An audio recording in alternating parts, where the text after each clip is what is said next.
Nu, čau! Es pēc 5 minūtēm būšu.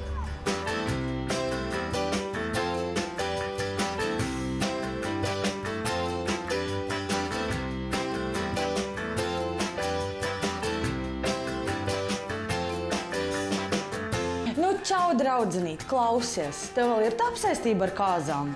Ko? Kādas kāzas? Nē. Ko? Labi, tā savādāk tā gulēšana kāzu kleitā mani sāk jau biedēt. Klausies, man izvēlējās par vedējmāti, un man 3 nedēļu laikā ir jāuzrīko pašas ideālākās kāzas pasaulē. Fantastiski! Es zinu, ar ko mums ir jāsāk. Izvēlēsimies labāko kāzu aģentūru, jo mūsdienās ir lieliska iespēja nenosirmot, rīkojot grandiozu svētkus, un mēs to arī izmantosim. Pasākums, muzikanti, vietas izvēle. Neuztraucieties, par visu parūpēsies RR Agency. Darbību mēs esam uzsākuši jau, 10 gadus apmēram, pat nevaram tā īsti saskaitīt. Un tad, esot dažādos pasākumos, es startēju kā mūziķis, pats spēlēju bungas, un esam bijuši daudzos pasākumos, kāzās, sporta spēlēs, banketi, firmām, prezentācijas. Un ejot gadiem, esam sapratuši to, ka mēs varam organizēt arī paši tāds pasākums. RR Agency ir pilna servisa aģentūra, kas palīdzēs skaisto dzīves notikumu nosvinēt godam, izgaršojot katru sekundi un atstājot vislabākās atmiņas, ar kurām dalīties draugu, ģimenes un mazbērnu lokā. Šī gada plāns ir nākamajai sezonai 17. gadam, kad palīdzēt cilvēkiem daudz ar kāzu organizēšanu, jo, protams, kāzas tas ir liels pasākums, svarīgs notikums cilvēkiem, kur tev ir maksimāli viņam jāiedod neaizmirstams vakars, un lai cilvēks būtu priecīgs un gandarīts par to. Un nenožēlot, ka paņēma RR Agency. Aģentūra nodrošina skaņas un gaismas aparatūras īri, pasākuma scenāriju izstrādi un vadīšanu, foto, video un DJ pakalpojumus, kā arī dzīvo mūziku. Bet, protams, ir tā, ka viss atkarīgs no budžeta, cik cilvēks ir gatavs par to maksāt. Un nevienmēr ir jāskatās, varbūt, ka tu esi bijis pie kāda drauga kāzās, un tu skaties, wow, ka viņam ir forši, un es arī gribētu tā, un viņš tev pasaka ciparu, un to nokrīt no tās naudas summas, kas tur ir. Bet ir arī ieteikums, ka varbūt kādreiz vajag pakonsultēties. Neņemt varbūt pilnu pakalpojumu, ka mēs nodrošinām visu pilno scenāriju, dekorācijas, mūziķus, vadītājus. Mēs varam to palīdzēt atrast, ieteikt. Bet ir iespēja arī uztaisīt par mazām naudām šīs te kāzas un nevienmēr izgrūst ļoti liels tūkstošus. Un, jā, kur mēs tagad atrodamies šajā brīdī, šī ir reāli saucās zāle, kas ir savu vēsturi arī iegūsi šī telpa nosaukumu šādi, jo mūsu aģentūras telpas atrodas Cēsu Dažniekā. Esam tikuši pie vienas tādas foršas telpas, kur notikuši vēsturiski arī balles uzņēmumi. Un te telpiņa ir maza, nav liela, bet te ir līdz 100 cilvēki ir sanākuši šajā telpā. Kur viņi dejojuši, es īsti nezinu. Jo šajā telpā arī notiek tās, teiksim, komandas sanākšana kopā, apspriešanās par pasākumiem, plānošana, domāšana. Arī, protams, ar grupu mēģinam, tad ir gaismu cilvēks, kas atbild par tehniku, viņš arī šeit testē gaismas, pārbauda viņas programmē, lai būtu vizualizācija, jo nav tikai, kad aizbrauc uz pasākumu un uzliec viņas, tev viņas ir jāsaprogrammē, lai būtu smuki un skaisti, lai nebūtu tā, ka būtu diseni baigā. Un šeit arī ir tā radošā telpa, kur mēs sanākam kopā un sākam domāt par pasākumiem, un no šīs telpas iznāk pasākumi. Un tagad arī mēs šī gadā uzsāksim vienu tādu pasākumu sēriju ar aģentūru. Un pirmais pasākums mums būs 29. oktobrī. Taisīsim Halloween partiju, kur būs, protams, varēs cilvēki viņu apmeklēt. Būs ierobežots cilvēku skaits. Un gribēsim uztaisīt nākamajā gadā, 17. arī palaist tādus kā pop-up pasākumus, kur viņi notiek dažādās vietās, vai arī varbūt pat vienā vietā, bet tematika mainās. Lai izdotos pasākums, viņš ir jāsāk plānot laicīgi. Kāzas tiek plānots gadu, ar kurām lietām sāk ir viesinams, ceremonijas vieta, mūziķi. Novēlējums vienkārši varētu būt visiem klientiem un cilvēkiem, kas organizē pasākums un taisa pasākums un grib, lai viņiem uztaisa, dariet to laicīgi. jo pasākumi tiek plānoti gadu iepriekš. Tā kā jā, un es vienmēr kā sāku Roks ar jums.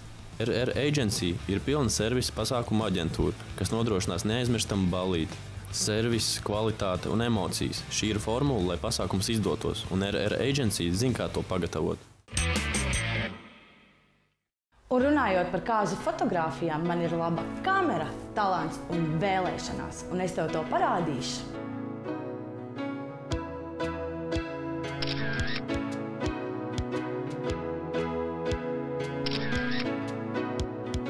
Ja tu atnāc par mani paņirgāties, es tevi tūlīt pat nobloķēšu Facebookā. Kāzu fotogrāfs, tas ir vienīgais cilvēks, kas atmiņas par šo brīnišķīgo mirkli no šejienes uz šejieni pārtransportēs pat pēc 50 gadiem. Mēs nedrīkstam par to aizmirst.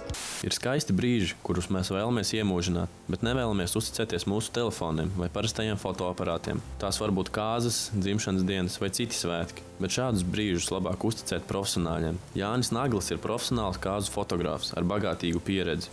Pie šīs profesijas es nonācu caur savu tēvu, kurš ir arī visu mūžu bijis fotogrāfs, un kas mani tā teikt ievadīja šī virzienā iekšā. Sākumā, protams, tas bija viss domāts kā,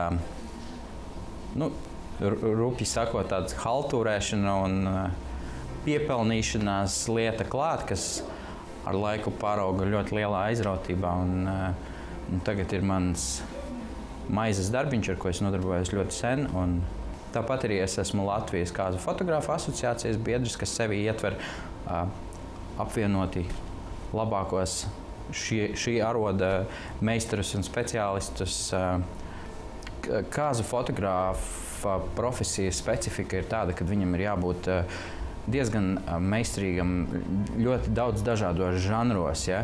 Jo pārsvarā kāzas fotografējās žurnālistiskā stilā, bez iejaukšanās un cilvēku pozēšanas un tā tālāk, bet tāpat tās ir otrā daļa dienas, kurā tu strādā kā reklāmas fotogrāfs, kā modeļu fotogrāfs, modes fotogrāfs, kas pozē cilvēkus un liek vajadzības gadījumā studijas gaismas vai vēl kaut ko. Un tāpēc viena lieta, kas, teiksim, arī svarīga, kurai nav absolūti nekāda sakara ar fotografēšanu, ir arī jāprot svešvalodas, jo ļoti daudz klienti man ir no dažādām valstīm un ir svarīgi, lai es varu komunicēt arī ar viņu ģimenes locekļiem, mamām, vecmāmiņām, vecākā paudze cilvēki parasti arī nerunā citās valodās. Tādā ziņā man ir arī liels plusiņš, ka es runāju gan krievu, gan vācu, gan angļu valodās. Un klienti vienmēr to novērtē, kad man ir iespēja kaut vai grupas bildējot uzrunāt arī viņu ģimeni, viņiem ērtā un saprotamā valodā. It kā tam nav nekāda sakara ar fotografēšanu, bet tas ir tāds liels plusiņš, ko tu vari pielikt klāt savam darbam. Nevienmēr pasākumi paliek mūsu atmiņās, bet fotogrāfijas ir tas, kas paliek mūžīgi. Tādēļ ir svarīgi, lai pēc pāris gadiem izvelkot tās no plauktiem, mēs atkal atcerētos brīnišķīgos brīžus. Man liekas, ļoti svarīgi ir, lai klients izvēlās fotogrāfu tieši to, kas viņam liksies kā ērts un labs tā kā komandas biedrs, kurš viņam nebūs papildus raize dienā, par ko satraukties. Ir ļoti svarīgi tādā ziņā arī tas, ka man visi klienti vienmēr arī atsūta dienas plānus, lai es varu visu dienu apmēram zināt scenāriju, lai man papildus lieki jātraucē cilvēki ar jautājumiem, lai es vienmēr zinu, kas notiek, un tai pašā laikā netraucētu cilvēkus, jo cilvēkiem jau tā pietiek raizes par saviem radiem, ēdieniem, drēbēm un tā tālāk. Tāpēc ir ļoti svarīgi satikt fotografu arī pirms kāzām, lai saprastu, vai jums veicās komunikācija. Jo dažreiz varbūt bildes patīk cilvēkam, bet varbūt vienkārši ir grūti saprasties. Jānis mīl savu darbu, un tādēļ arī rezultāts ir vārdiem neaprakstāms. Šī ir ārkārtīgi vienkārša bilde vizuāli, bet viņai ir ļoti skaista un kārtīga kompozīcija. Un tā ir viena lieta, kas, manuprāt, ļoti raksturo manu darbu. Īpaši tas, ka man patīk ārkārtīgi kārtīgas un korektas kompozīcijas, kur viss, kas atrodas kadrā, ir savā vietiņā. Un gaisma šajā bildē nāk vienkārši no loga, un papildus nekādas studijas gaismas vai kas netiek lietots. Un tā ir arī viena tāda prasme, kurai fotogrāfam ir jābūt spējīgam noteiktos apstākļos saskatīt un spēt uztaisīt bildi, kas izskatās kvalitatīvi. Un nākamā bilde ir ar tieši to pašu līgavu, bet var redzēt, kad viņi ir uzfotografēti ārā. Tur jau klāt ir studijas gaismas, Interesantais šī bildē ir tas, ka tā mašīna ir īstenībā Līgavas mašīna, tas ir viņas auto. Un vienkārši tas ir fotografēts Andrejas salā, un to plīvuru vienkārši tā vējš aizpūta. Tas nebija galīgi tā domāts. Doma bija, ka plīvurs ir uz otru pusi un vienkārši uznāca milzīgs vējš, un viņa formā un savā tajā ģeometrijā ļoti atgādina to trako sarkano mašīnu, un tad ļoti tāda interesanta bilde. Nu, un šī ir viena no fotogrāfijām, kas man pašam personīgi patīk visvairāk pa visiem saviem gadiem safotografētā. Tur ir mazliet neveikls brīdis, ja var ievērot to, ka Līgavai ir aizmirsts uzvilkt apakšsvārkus. Jo viss bija sagatavojušies, viss bija saģērti, un visu laiku meitenes steigā un saka, ka kaut kas nav kārtībā. Kaut kas nav kārtībā. Un tad viņas pēkšņi saprot, ka Līgavai nav apakšsvārki uzvilkti. Un tāpēc ir tie nenormālie smiekli, ja viņas ir burtiski aizmirsušas nenormāli svarīgu daļu. Protams, lielākā daļa klientu plāno visu ļoti laicīgi, bet tāpat tās vienmēr notiek kaut kādas lietas, kas ir absolūti neieplānotas, kā lietus, krusta, negaisi, vai arī īstenībā pēdējos gados milzīgs karstums, kas ir pie mums ik pa laikam uznāk. Nu jā, un tāpēc, teiksim, mēs arī klientiem iesaku parasti pārāk nepārdzīvot, jo vienmēr var atrast radošus un kreatīvus risinājumus, teiksim, fotogrāfijām, arī briesmīgos laikapstākļos.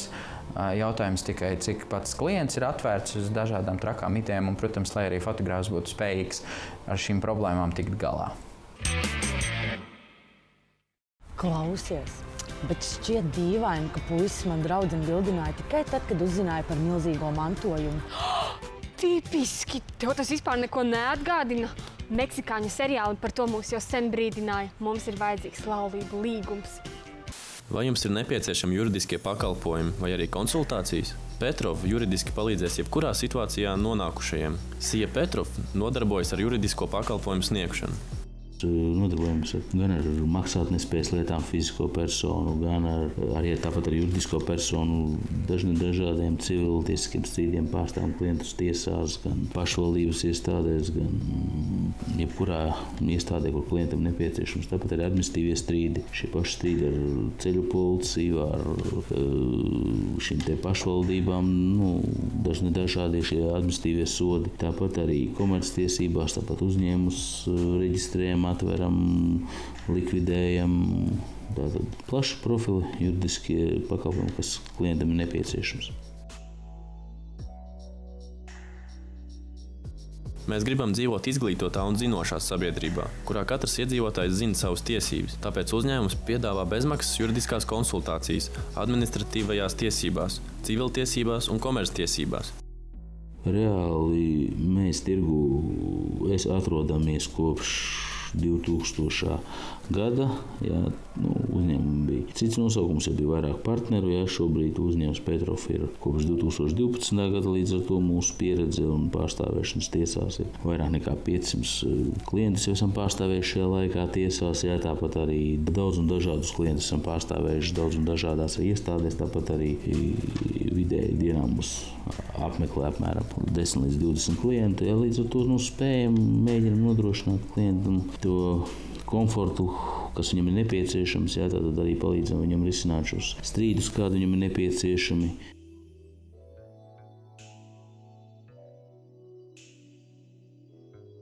Kompānija piedāvā plašu juridisko pakalpojumu piedāvājumu un palīdzību neatsaka nevienam. Ja arī jums ir nepieciešami jebkāda veida juridiskie pakalpojumi, Petrov vienmēr atradīs risinājumu.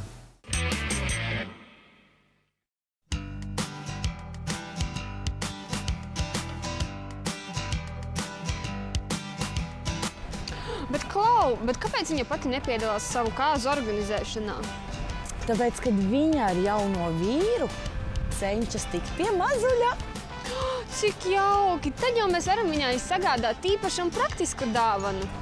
Vikrem ir ģimenes veikaliņš pašiem mazākajiem. Katrai ģimenei mazuļu ienākšana pasaulē ir īpašs un ļoti gaidīts laiks. Veikala lielākais draugs ir Eko zīmols no Polijas, arī ģimenes uzņēmums, kurš aksesuārus un apģērbus bērniem ražo jau vairāk kā 20 gadus. Šis ir Vikrem veikaliņš, dažādas interesantas lietiņas mazuļiem. Un pašlaik vasarā paplašinoties, esam arī sagatavojuši nelielu kolekciju skolēniem, skolas formām. jo šogad arī piedāvājam 2 skolām šos pakalpojumus un aktīvi šujam skolas formas Valmieras Viestures vidusskolai un Kocānu pamatskolai. Mēs dizainīgi domājam paši un skolas formas mums sadarbības partneri, draugi Eko rūpnīca Polijā, jo mēs esam arī Eko pārstāvi Baltijā. Eko ir ļoti atvērti un nebaidās realizēt vispārdrošākās idejas un īpašas kolekcijas pēc Vikrem radīta dizaina, jo tieši Eko realizēja Vikrem latvisko kolekciju, lai spētu iepriecinātu mūsu mazos latviešus. Ļoti daudz tie, kas ir pie mums iegādājušies kaut ko, viņi nāk vēl un vēl. Un arī pagājušajā nedēļā bija ļoti laba reklāmiņa, ka mamma ar attiem nāca. Viņa saka, jums ir ļoti laba reklāma. Tāpatām parkā ieraudzījām puisītim cepurīti jūsējo, un mēs tieši meklējām tādu, ko aizsūtīt latviešiem ārzemēs. Un tad ļoti daudz mums arī pērk dāvaniņas tiem latviešiem, kas nedzīvo Latvijā. Šeit ir iespēja aplūkot arī interesantu latviešu ģimenes darbu, skaistus tautiskus bērnu šūpulīšus, kuriem ir radīti arī kvalitatīvi matrači ar unikālu gultasveļu. Šeit ir skaisti, bet par mums zina ļoti maz, jo tās lietiņas nav tādas, kādas var iegādāties jebkurā citā veikalā. Protams, ir bijuši arī gadījumi, kad modelīši tiek zakti, vai nu arī tie paši Eko tiek apieti caur citu valsti iegādāt, caur citiem partneriem, nodempingojot šeit Latvijā cenas, bet pārsvarā ir tas, ka mēs esam tiešām savādāki. Negribētos teikt, vai labāki vai sliktāki, bet, manuprāt, mīļāki un savādāki tiem vecākiem, kuri grib kaut ko oriģinālāku priekš sevīm un tie, kuri grib atnākt uz veikalu ne tikai nopirkt, aiztaisīt durvis un aiziet, bet šeit var justies tā kā mājās. Tētis var droši sēdēt uz dīvāna un skatīties. Arī ļoti daudz vecāki nāk principā tikai pēc padoma, ko mēs labāk varētu ieteikt no savas pieredzes, jo mēs par šiem te modeļiem, pat visi, man jāskatās datorā, es visiem zinu sastāvus, es visiem zinu pielietojumus, jo 80% no tā visa mēs esam testējuši uz saviem bērniem un ikdienā. Mēs esam savādāki, bet ne sliktā nozīmē, jo galvenie mūsu mērķi ir laimīgi mēs paši un jūs. Lai būtu laimīgi, jābūt vēl citiem priekšnoteikumiem. Veselīgi, apmierināti ar dzīvi, mīļi un skaisti. Būsim tādi un radīsim šādu vidi un cilvēkus sev apkārt. Esi pārliecināta, ka šis būs labs tilts, lai pieslēgtu atslēdziņu? Mums, Elīna, tiešām nav izvēles, bet tradīcijas mēs nedrīkstam laust. Saila, mums ir vajadzīgs īsts tilts. Dažkārt pastaigājoties vai apskatot vēsturiskus objektus, mēs nesaprotam, no kā tas viss rodas, kā to visu var padarīt tik neatkārtojam. Oskaru Kalēja darbnīca atrodas pamestajās noliktavās Garkalnes pusē, kuras jau pāris gadus meistars pamazām atjauno. Oskars ir vienīgais vīrietis Latvijā, kurš turpina Kalēju arodu pēc centautu metodēm. Šodien atrodaties Garkalnē, Kalēja darbnīcā, kur mēs nodarbojamies ar metāla apstrādi, veicam visu veidu kalumus, metāla kalumus, dekoratīvos, būvkalumus, visu veidu, kāda ir iespējams. Es ar šo amatu nodarbojos 25 gadus. Tā kā man tēvs ir kalējis, man ir paaudzējis, tas amats man ir pārgājis. Es no mazām bērnu kājas jau nodarbojos ar šo profesiju. Lai savaldītu dzelzi, to uzkarsē vismaz 2000 grādu temperatūrā un izkaļ vēlamo formu. Protams, uzņēmumā zāģē un metina, lai žogs būtu izturīgs 100 gadu.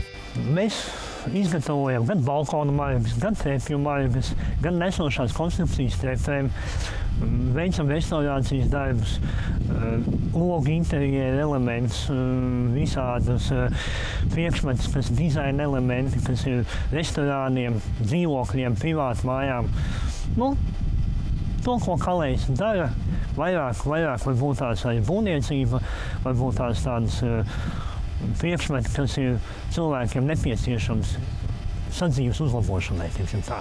Neviens rūpnieciski ražots žogs vai cits izstrādājums nebūs tik kvalitatīvs kā Oskara Kalēja darbnīcā meistarots. Nevelti Oskara rūpnīcai tiek uzticēti rūpīgi izstrādājami objekti. Ir prieks varbūt tās palepoties ar to, ka mēs pagājuši gadu mūsu darbnīca, teiksim, tā varētu pateikt, veicām domu baznīcas restaurācijas darbus, ja, kas ir, es domāju, tāds diezgan prestižs amatmeistaram, ja, ko mēs esam veikuši un ar labiem panākumiem. Tāpat mēs esam piedalījušies vecīgas ēku restaurācijas uzlabošanai, ja, kā Jaunielā, kas ir Jūgens stila mājas, ja, Dzirnavu ielā zirgu pasts, kur mēs esam strādājuši. Ja? Tā kā tie tādi varbūt tādi vēsturiski objekti, ko mēs esam veikuši, un patiešām mums ir lepnums, ka mēs esam piedalījušies. Klients ir īpašs, un katra klienta pasūtījums tiek izgatavots ar individuālu pieeju. Piedāvājam katram klientam īpaši atrast to vēlmi, ko viņi grib. Ar to varbūt tas, ko mēs cenšamies, lai cilvēks, kurš atnāk un grib mūsu pakalpojumu, lai viņam būtu izvēle no tā, ko viņam vēlētos. Ja? Tādā veidā mēs cenšamies arī skiču projektus un rasējumus un ar tādu īpašu pieeju cenšamies pieiet katram klientam.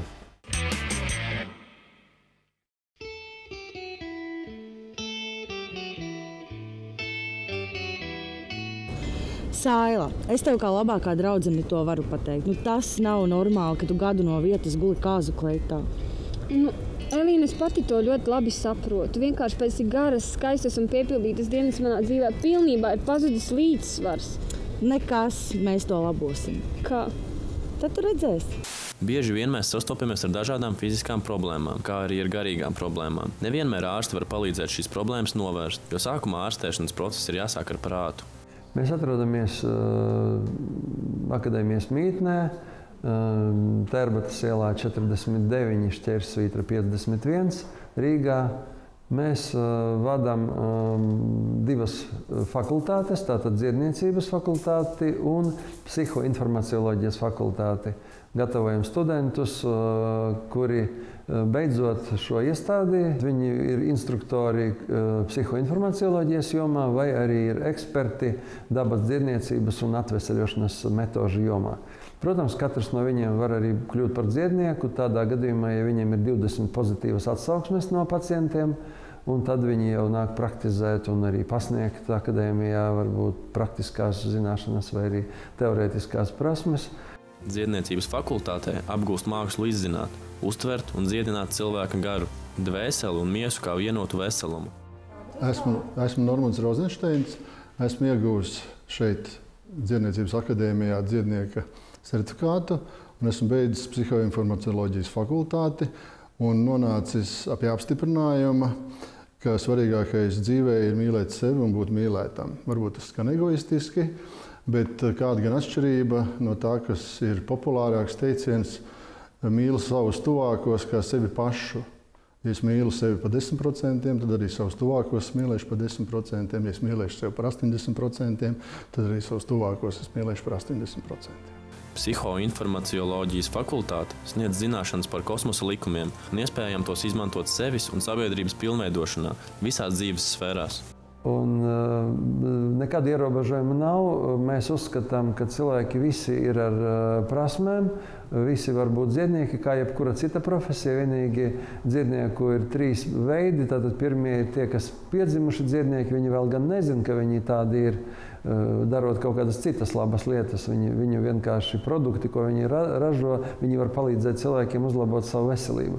Otrie dziednieki kļūst par tādiem, kad viņiem ir kaut kāda dzīves sastrēgums, slimība, lūzums, kaut kāda krīze, un viņi kļūst par dziedniekiem, tiekot galā ar šo krīzi. Trešie ir tie, kas iemācās, vienkārši nolem, ka viņu profesija iepriekšēji viņiem nepatīk, un mūsu skola ir viens no ceļiem, kādā veidā tur nokļūt un vienkārši pārstāt slimot. Ne tikai septembrī mēs līdz Ziemassvētkiem uzņemam studentus un filiālis, arī būtībā tad, kad viņi savācās tās grupas, tad pasniedzēji labprāt brauc no Rīgas un pasniedz šajās novadu pilsētās. Un jo labāks dziednieks, tas ir bijušais tieši slimnieks, kuram ir bijušas problēmas, jo viņš zina, kā iziet cauri šādām situācijām un liks tām pats. Līdz ar to, kas var būt labāks priekš tam, lai palīdzētu citiem, tas, kas pats tur bijis. Arī jūs varat būt mūsu skolas klausītāju vidū. Piesakieties mācībām Rīgā vai skolas filiālēs.